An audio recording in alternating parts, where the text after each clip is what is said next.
Gnaeus Pompeius Strabo was paterfamilias to Picenum's wealthiest and most prominent family. Despite his position as a new man, the Pompeius clan had amassed so much influence in both Picenum and Rome, that they could not be easily dismissed by Rome's elite. When the social war broke out, Strabo raised approximately 4 legions in his hometown of Picenum, and attempted to march them south in order to assist Rome. Unfortunately, Strabo's forces were unexpectedly attacked by a combined group of Italian tribes made up of Picentes, Vestini, and Marsi. Although neither side won the battle, Strabo was forced to withdraw against the Italians' superior numbers. This left him blockaded within his home province for a good deal of the 90 BC year. It took until the autumn before Strabo was able to defeat his enemies and break free from his province.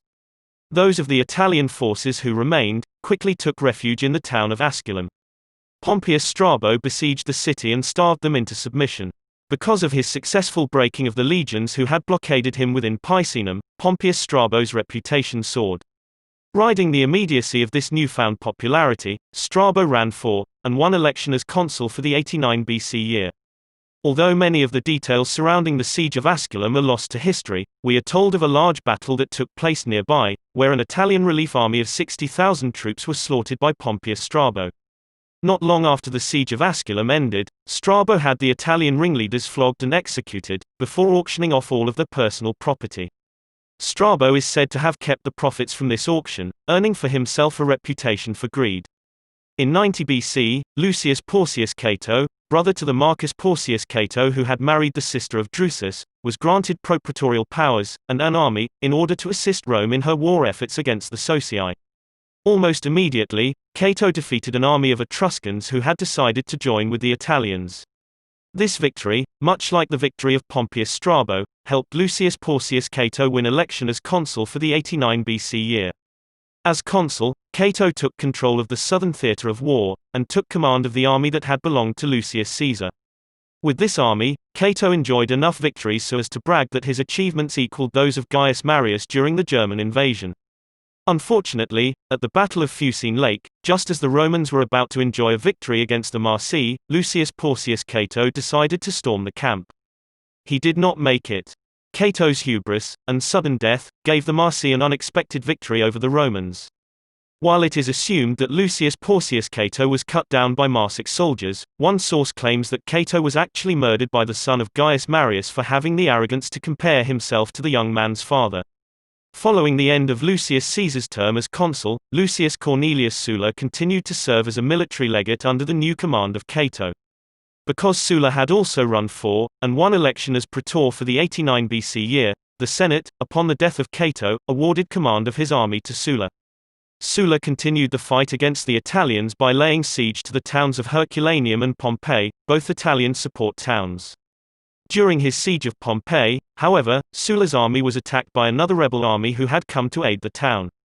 Sulla's men turned and fought the attackers, chasing them all the way to the town of Nola. Although the desperate Italians fought savagely against Sulla's brutal army, 20,000 were massacred outside Nola.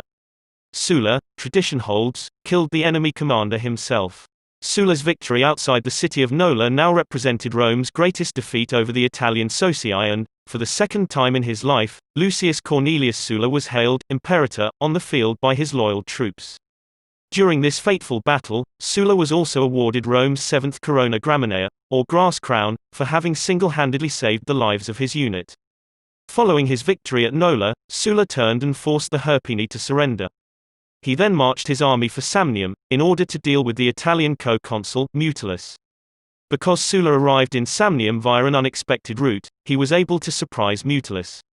The Samnite army fell. Sulla next marched for the Samnite capital of Bovianum, where his army took the town in a mere 3 hours. After taking Bovianum, Sulla ordered his army to return to his sieges at Herculaneum and Pompeii.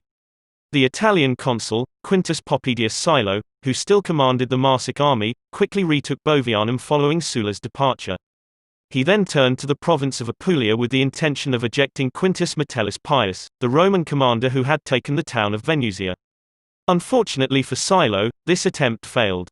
We are told that, despite the fact that Silo was a close friend to Drusus, he died at the hands of Drusus's brother, Mamercus Aemilius Lepidus Livianus.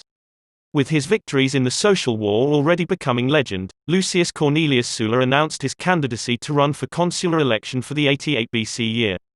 Rather than standing for election on his own, Sulla chose a running mate in the person of Quintus Pompeius Rufus.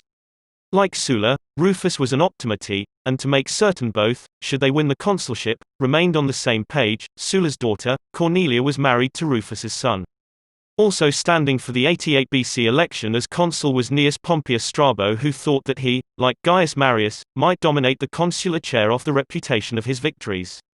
However, despite Marius's holding of 6 consulships, the public was not yet ready to elect someone who wanted multiple consulships. And Sir Lucius Cornelius Sulla and Quintus Pompeius Rufus were elected for the 88 BC year. Pompeius Strabo returned to Picenum with his legions, whom he did not discharge, but kept in military camp. The Senate ordered Pompeius Rufus to take control of Strabo's legions, but, when Pompeius Rufus arrived in Picenum, Strabo's legions murdered the consul. This left Lucius Cornelius Sulla as sole consul of Rome.